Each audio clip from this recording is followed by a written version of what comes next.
Mangwanani akanaka vedare, tinokuchingamidzai zvekare kune chimwe chirongwa pano paZim Facebook Secrets and Confessions. Tadzoka zvekare nemamwe mamessages. Rekedzai tibva tapinda mumamessages edu atadzoka takakubatirai.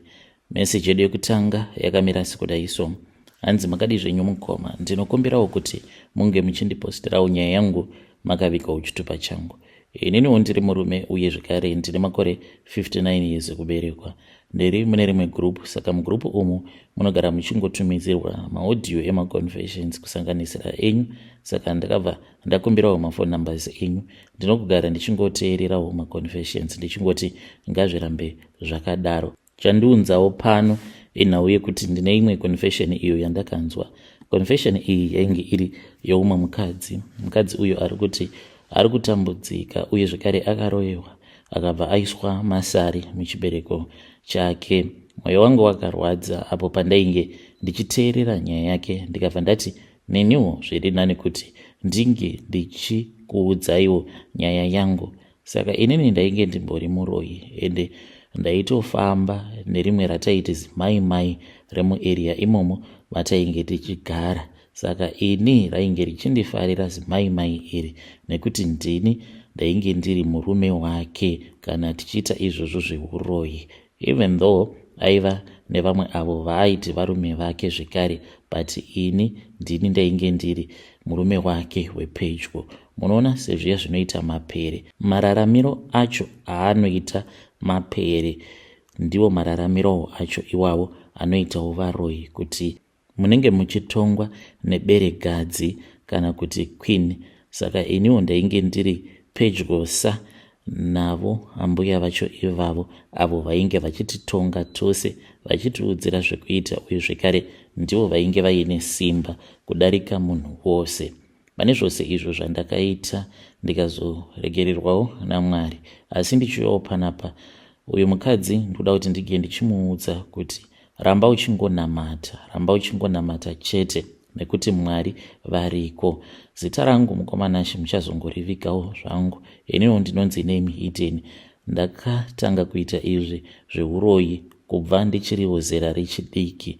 Nekufamba kwenguva ndipo apo pandakazotanga kuona kuti zvainge zvisina maturo zvose zvandainge ndichiita. Panguva yacho iyoyo ndainge ndatovawo nemhuri yangu, asi ndairwadziwa nekubudirira kwevana vangu, uye zvekare ndainge ndava kushandidzana nedzimwe n'anga, dzimwe dzaiuya kwandiri ndichitodzipa mishonga. Saka n'anga zhinji idzo dzinoita zvekurombesa vanowanzokusimbisiwa neanenge ari muroyi kuti vange vachizokwanisawo kuzopa vamwe mishonga yacho iyoyo inoshandisiwa pakunogadzirwa kwemari. Uye zvekare dzimwe n'anga dzaiuya kwatiri isusu dzichiti dzinoda mishonga yego back to sender, nekuti ndianiko angakwanisa kukupa mushonga wekuti unge uchigadzira mhiko dzerevenge. Muroyi ndiye ega anozvikwanisa izvozvo, nekuti ndokwa anenge akanyanyisa kurerekera ikoko kurevenge. Nekuti kana uchiroya munhu, whether akutadzira kana kuti haana kukutadzira, kana atongokutadzirawo nekusaziva kwake, semwana uyu anokwanisa aine paanenge akakanganisira mubereki wake, kana kuri kunzi mubereki wake vanenge vari munhu wekuti vanenge vachibata-bata amai vacho. Ivo nekuda kweshave iro rinenge riri mavari, havakwanise kuti vange vachimuregerera kunze kwekuti iye kana akafamba achida kuziva kuti pacho paakavakanganisira ndepapi, ovakumbira ruregerero baba naamai, nekuti zvinorakidza kuti vari vaviri vanofambidzana, kunyangwe vachiita sekunge vanenge vakarambana. Asi kana kuri kunzi vanhu vanobatwa nemashave acho iwawo vanotosangana usiku vachirangana. Saka mwana uyu anenge aine paasingazivi apo paanenge akavakanganisira, zvinenge zvichida kuti iyewo mukunamata kwake ange achitokumbirawo Mwari wake kuti Mwari dai mandiregererawo apo pandakatadzirawo vabereki vangu, nekuti shave reuroyi iro rinonetsa. Munhu anokwanisa kutokukanganisira nekusaziva, iwewo kuti unge uchizokwanisawo kuzomufungira munhu iyeye kuti munhu wenyama, pane paanotokanganisa iye nekuda kwekuti mwoyo wake unenge wakaoma sedombo. Zvino zvinotoda kutoti unge uchizotowana chinonyorovedza mwoyo wacho iwoyo, otherwise anenge ava kungoita revenge. Zvakangofanana newawawa mago back to sender inenge ingori revenge yega yega, uye zvekare revenge yego back to sender yakatangira kuhuroyi. Mwari havana kumbogara vakagadzira go back to sender. Go back to sender yakatotangira kuhuroyi, nekuti sevaroyi panguva yacho iyoyo taitomboenda kuhondo tichitoti village against village. Kana tatadzirana pahuroyi hwedu, nyaya dzacho dzaizotopindirwa nevakuru vedu, vakuru vemadunhu uye zvekare nevakuru venyika. Ndivo vaizopindira nyaya dzacho idzodzo kana vaona kuti tava kunyanyisa kuparadzana pachedu. Saka go back to sender yakatangira ikoko kuhuroyi. Vanhu ndopavakazotanga kudzidzisa dzimwe n'anga zvino kuti iwewo kana uchida kuita go back to sender unodai. Nekuti ndinorangarira nerimwe gore mushure mekunge tabuda tikaenda tikanodzvinya umwe mwana woumwe mukadzi aigara kune rimwe village, painge patori nechinhambwe. Saka mukadzi uyu ainge akaramba kuisawo mwana wake pachijana, ava kusada kuita zveuroyi. Saka takaendako even though tainge tisina kutumwa nevaridzi vedunhu, takangoita zvedu zvemusoro wedu, takaenda kuya ndokubva tanodzipa mwana uya. Zvino ivo vakazotanga kutiitira mago back to sender. Zvipfuwo zvedu zvakatanga kufa, vainge vasina kusimba, vana vaita murakatira, kupera vose kufa. Saka go back to sender yakanyanyisa kuwandira ikoko kuhuroyi, ende varoyi ndo vanozodzidzisa n'anga kuti kana ukatora chakati ukashandisa chakati unokwanisa kukuvadza uyo anenge akakukanganisira. N'angawo dzobva dzachizodzidzisawo ava vamunoti venguwo tsvuku. Saka hwose huroyi, ende ini ndainge nditomboriwo muroyi. Saka izviwo ndo zvandaiita. Ndaipawo dzimwe n'anga zvekare mishonga yemupfuhwira, nekuti kupfuhwira munhu uroyi, nekuti unenge wava kubata pfungwa dzake kuti munhu iye arambe akangoita chinamira pauri. Saka ndokuroya kwacho ikoko. Kunyange achiti anenge achikuda, but anenge ava kusakuda panyama, anenge ava kukuda pamweya, zvinova zviri zvinhu zvisingatendedzwi kuti munhu ange achikuda nemweya wake, nekuti zvine zvazvinozokonzeresawo iyewo anozokanganisika mupfungwa dzake. Saka avo vanoita zvemupfuhwira vanofanira kuti vange vachiziva kuti mushonga wemupfuhwira wakatogadzirwa nevaroyi, nekuti varoyi ndivo vanoshandisa mishonga iyoyo yekuti inobata pfungwa dzemunhu. Chose chine kuita nekubata upenyu pfungwa dzemunhu zvinoreva kutoti mishonga inenge yakagadzirwa nevaroyi. Zvino ini basa rangu randainge ndichiita rainge rakanyanyisa kurerekera kudivi rekukonzeresa iwawawa atinoti masari muvanhukadzi. Izvi ndo zvandaiwanzokuita, zvandakadzidziswawo kubva mukukura kwangu nambuya vangu avo vainge vari muroyi. Ivo vainge vakandidzidzisa sezvizvi kuti kana uine munhukadzi waunenge uchida kuroya, kunyange ari munhurume, asi zvinozonoti siyanei hazvo, unomunokora ivhu retsoka dzake apo paanenge atsika, uye zvekare une mimwe mishonga iyo yaunoshandisa. Mishonga yacho iyoyo yaunoshandisa unoenda pari pakati pawo usiku unoichera musango, nekuti kakaita karuva so. Karuva aka kanongogara kakavanzika, but kanongobuda chete kana kuri usiku. Ndokaunoenda wobva wanodzura zvose nemidzi yako, then wobva wachizosanganisa nevhu riya iro raunenge wanokora. Unoti kana waita saizvozvo unogara kwemazuva akati kuti, then unobva wachizoenda wobva wazonocherera mishonga iyoyo pedo nepamba pake. Mvura inozoti kana yonaya, karuva kaya iko kanotanga kukura, but zvino kana kava kukura kanenge kachikura kare muvhu, kanozogumisidzira kaita tumapundu paya pakanenge kachifanira kuti kange kachizoita maruva kana kuita mapundu. Izvi zvinenge zvichirevera izvo kuti mukadzi iyeye muchibereko make munongozara iwo masari chete than kuti ange achizoita vana. Ende unenge uri mucherechedzo wekuti aka karuva kava kukurira muvhu, zvinoreva kuti kunyange zvikanzi abatira pamuviri, mwana iyeye haafi akazvarwa ari mwana anorarama. Uye zvekare dzimwe nguva ndaienda ndobva ndanorara nemukadzi ndairara naye uri usiku tichishandisa mishonga.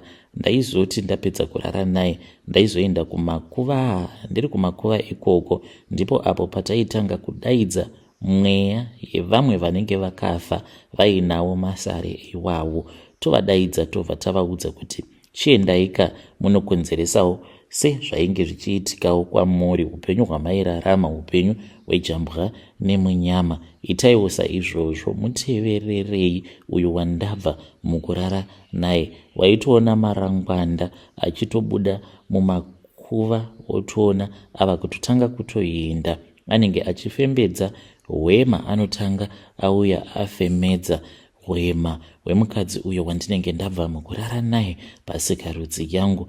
Then marangwanda aya obva atanga kufamba achienda. Saka marangwanda awa zvaanozoita, anenge ofamba achitungamirira mukadzi iyeye uyo anenge aine masari kuti asambofa akasangana nemunhu anenge achikwanisa kumubatsira. Izvi ndo zvandainge ndakadzidziswa. Kunyange munhu iyeye akaenda achiti ari kuda kunobetserwa kumadokta, haambofi akakwanisa kubetserwa, nekuti chinenge chiri chirwere chepamweya ende chinoti netsei kuzopera kwacho, nekuti uyo anenge akakuroya dzimwe nguva anenge akatokanganwa nezvazvo. Ndo kunetsa kwacho kwazvinoita. Zvino iniwo ndainge ndiine mwana wangu mukomana. Mwana wangu uyu akazonondiitirawo ego back to sender. Mwana uyu akaenda kune imwe nzvimbo iriko kumangochi kuMalawi, papi chaipo, handinyatsokupaziva, asi akaendako nekuti ndainge ndakamugadzira. By that time mwana wangu paakazokura, ndainge ndava nechimwe chikwambo icho chainge chava kundinetsa, chiri chechikadzi, chaigara chichingorara neni. Zvino nekuti ndainge ndakurawo, musana wangu wainge usisina kusimba, chikwambo ichi dzimwe nguva chaikwanisa kuti icho chinoda kana kuti 5 rounds ari masikati, usiku zvekare choti chinoda kana 4, chozokumutsa makuseni chichiti chinoda zvekare kuti unge uchirara nacho. Apa ndainge ndiine mukadzi. Musana wangu ndainge ndava kunzwa kuti wainge wava kungogara uchingorwadza chete. Chikaba chati kwandiri, sezvo iwewe wava kusakwanisa kundifadza asi wakanditora semukadzi wako, ndoita sei? Saka chindipa pakati pevana vako vakomana, chindipa 1. Ndakabva ndazochipa umwe mwana wangu mukomana, iyeye uyo akazondiitira ego back to sender. Akati mukukura kwake ainge ava kungorarwa nacho chikwambo ichi. Iye akabva achizoenda kuMalawi mushure mekunge azowana, ende mukadzi wake ainge ava kutambudzika nekuti ange achibatira pamuviri. Vakaenda kuya ndisina kana chandainge ndichiziva, asi chakazongoitika kwandiri ndechekuti ndakangokaruka ndava kutanga kurwara, uye zvekare vamwe vangu vose avo vandainge ndichiwirirana navo ndichishandidzana navo mumabasa edu erima vainge vava kusada kundibatsira, nekuti kana ukaitirwa go back to sender dzimwe nguva unotanga kurwara uchita sekunge une maperembudzi, but avo vanenge vaine maziso emweya ndivo vanokwanisa kuzviona kuti uri kurwara uine chirwere ichocho chakaita sekunge chemaperembudzi. Saka vamwe vanenge vava kutya kuswedera pedo newe, vamwe varoi usiku havatombouyi, kana kuri kunzi vakauya vanenge vachingotaura newe vachikubvunza kuti uri sei, but vakamira nechekure. Uye zvekare ndakazotanga kurwadziwa mudumbu mangu umo, ndichinzwa sekunge ndainge ndichichekwa mudumbu mangu umo. Ndakaendeswa nevamwe vana vangu vainge vasingazvizivi kuti go back to sender yainge yakaitwa noumwe wavo ndiyo yainge yava kukonzeresa kuti ndinge ndichirwara saizvozvo ndakaendeswa muzvipatara zvakasiyana-siyana, asi ndakangoramba ndakabatirira pauroyi hwangu. Asi ndainge ndava kutya zvino kuti ndinge ndichibuda ndichienda nevamwe vangu kunoroya, nekuti ndaiti kana ndava kuda kuenda kunoroya ndaitoona pamberi pangu pakamira umwe murume anenge akabata bakatwa, but murume uyu aitorakidza kutoti chainge chiri chikwambo cheuko kwainge kwakaendwa nemwana wangu kuMalawi chichida kundikuvadza. Ndobva ndamhanya ndichidzokera mumba. Panguva yacho iyoyo ndichizoda kubuda nevamwe vangu, ndainge ndichirwara zvekuti dzimwe nguva ndaitombogombirwa ndichitadza kana kutaura, asi usiku hwaingoti kana hwasvika ndaitomukawo ndotodya. Mudzimai wangu nehama votofara vototi munhu atonaya atova right. Asi ndaiwana simba nekuda kwekuti ndainge ndichida kuendawo kune vamwe vangu ndichiziva kuti kana vakaenda neni kune rimwe bako ndinokwanisa kuzonopona ndopiwa mishonga. Asi hakuna aida kundiunzira mishonga yacho iyoyo nekuti vainge votya kuti sezvo ndainge ndakaitirwa go back to sender zvimwe kuda yaikwanisa kuzotapukira kwavari. Nerimwe zuva umwe mwana wangu musikana akazouya ndokubva achizonditora. Akanditora akaenda neni kuguta guru uko kwaainge achigara. Akazoenda neni kuchechi, but ndainge ndisingadi. Akangoti, baba, kana mukaramba kuenda kuchechi ndiri kukudzoserai kumusha. Ndakaramba kuenda kuchechi, asi usiku hwacho ihwohwo ndakazorota nezverufu rwangu. Ndakatorota ndichitodzoserwa nemwana kumusha. Ndakangoti ndichingonosvika pamba ndokubva ndatemwa nedemo mumusoro umu, ndokufa kwandakazoita. Zvino ndainge ndava kutya kuti ndichafa, ndikabva ndazviudza kuti zvainge zviri nani kuti ndinge ndichingobvuma kuenda kuchechi. Ndakaenda kuchechi kuya ndokubva ndachizotendeuka mumweya nemuzvokwadi, asi handina hangu wandakaudza kuti ndainge ndakaitirwa go back to sender nemwana. Zvakanditorera nguva, ndikabva ndachizotangawo kudzidzirawo kuti chii chinonzi kutsanya. Ndaiti musi uyo wandinenge ndakatsanya ndaiswera muswere wese wezuva. Izvi ndaiwanzokuzviita ndiri kugadheni. Ndaiti kana pandinenge ndichida kutsanya ndaigara ndatora bhara rangu, mapadza angu, uye zvekare ndozoudza mudzimai kuti vange vachizoita zvekutumidzira chikafu.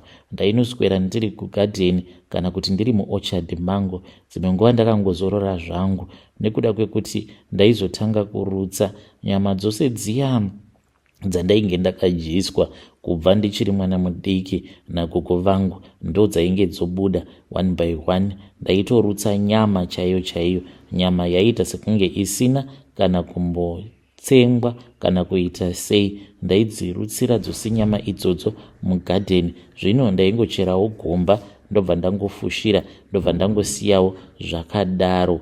Saka ndikangoti Mwari ndivo vakandiponesa. Kwaari mukadzi uyo ndinongoti kwaari, aiwa iwewe usaneta, asi shinga, ziva kuti munhu uyo akakuroya iye haazorori. Apo paunenge uchiti waneta, iyewo ndipo paanenge achitowedzera kutokwinya, kutokufambira achitonosimbiswa nevamwe varoyi. Iwewe ramba uchingonamata, ramba uchingotsanya.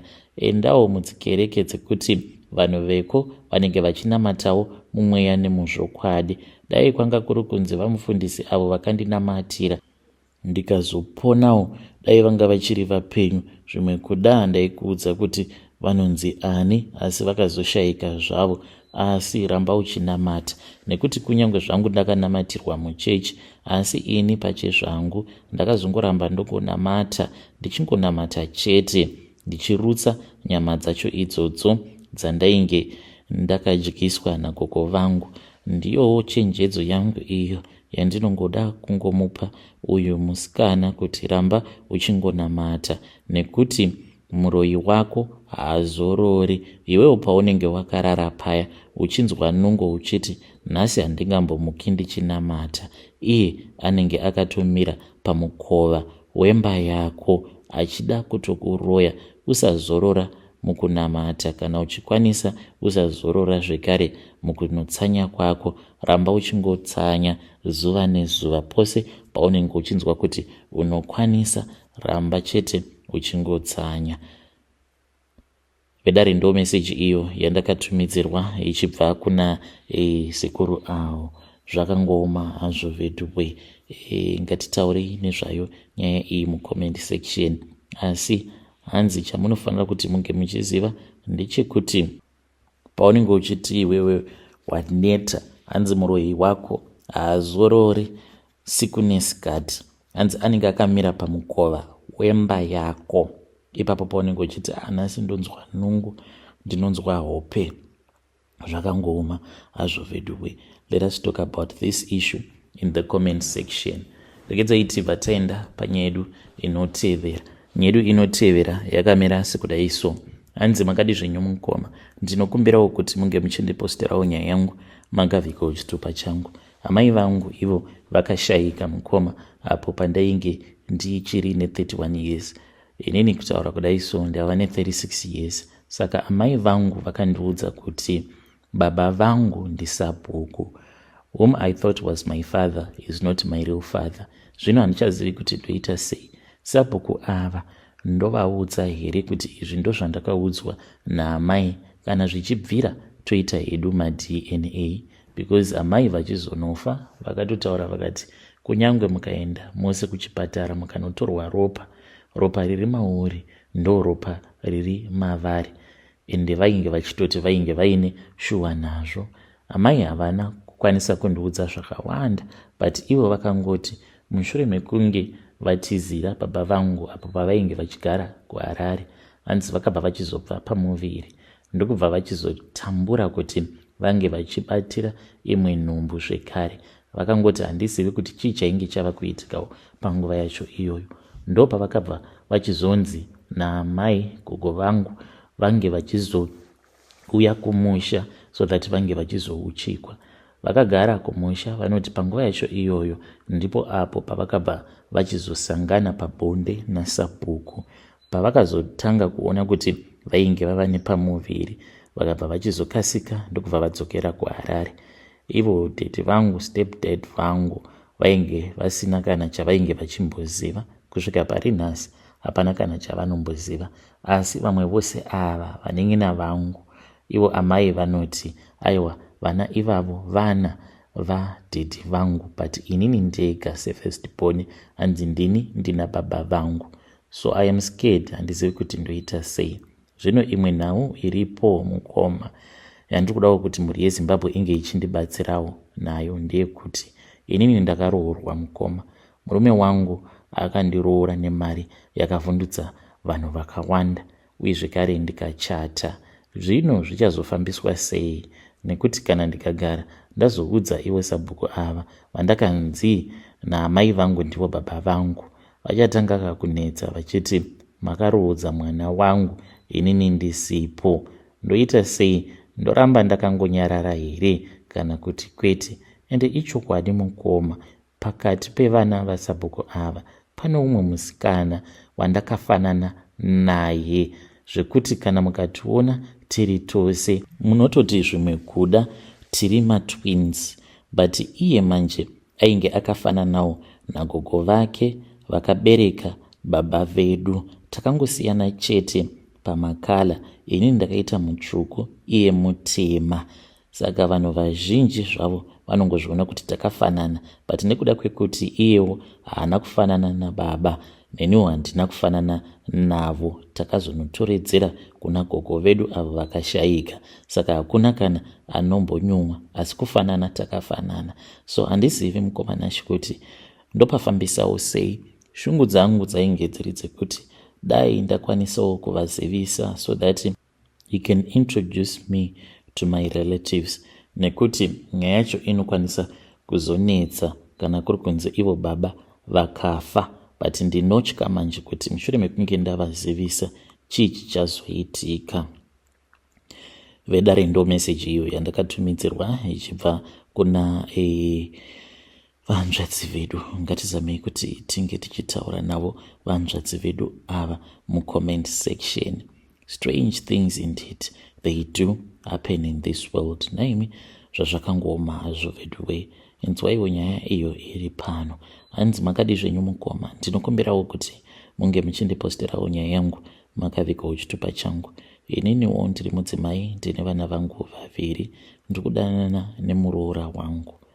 Hatizivewo kuti ichi chakaitika, but ndikangoti maproblems ose akangotanga mushure mekunge muroora wangu uyu atanga kuurirwa nehanzvadzi yangu.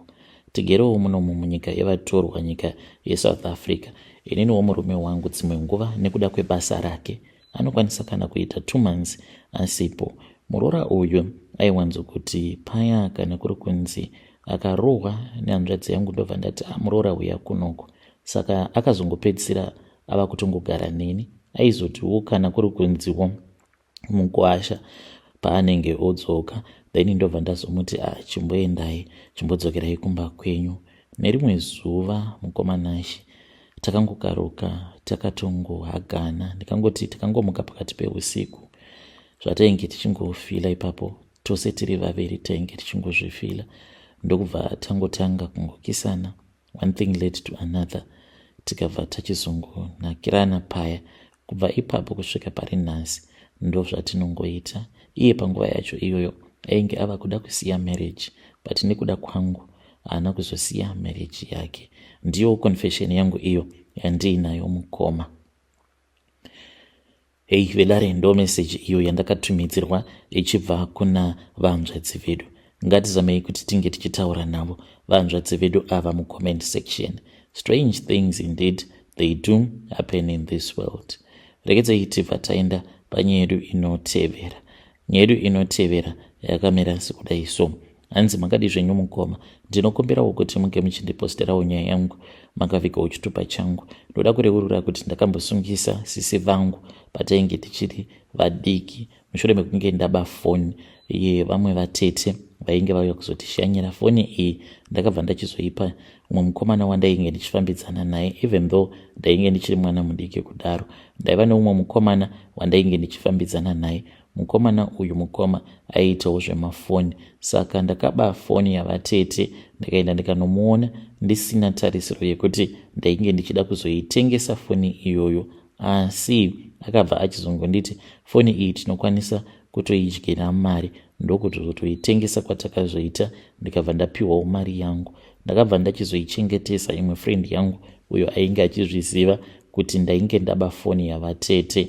Nekudawo mari haana kana kumbogara akataura nezvayo nyaya yacho iyoyo. Ndiyo secret yangu mukoma yandiinayo. Kana mukaposta nyaya yangu ndiziviseiwo, ndichange ndichizotevererawo ndiri mucomment section. So sisi vangu vakazotombosungwa nemapurisa vakanogara mujeri kwemazuva mashoma, but vakazongoburitswa avo mujeri vachingoramba vachiti handina kana kumbogara ndakaba foni ini, handina kana kumbogara ndakaba foni. Uye zvekare hakuna kana akambondifungira nekuda kwekuti ndainge ndichiri mwana mudiki kuti zvinzi ndingaba foni. Hakuna kana umwe zvake akambozvifungira izvozvo. Kana mukaposta nyaya yangu mukoma ndizivisei, ndichange ndichizotevererawo ndiri mucomment section. Sisi vangu vakazoshayika zvavo, saka moyo wangu unorwadza kuti dai kwanga kuri kunzi sisi vainge vachiri vapenyu, zvimwe kuda ndaikwanisa kuvaudzawo chokwadi kuti sisi izvi ndo zvakaitika. Vedare, ndo message iyo yandakatumidzirwa ichibva kuna vahanzvadzi vedu. Ngatizamei kuti tinge tichitaura navo vahanzvadzi vedu ava mucomment section. Strange things indeed they do happen in this world. Zvakangoma hazvo vedwe. Ngatisangane zvekare mune zvimwe zvirongwa zvinotevera.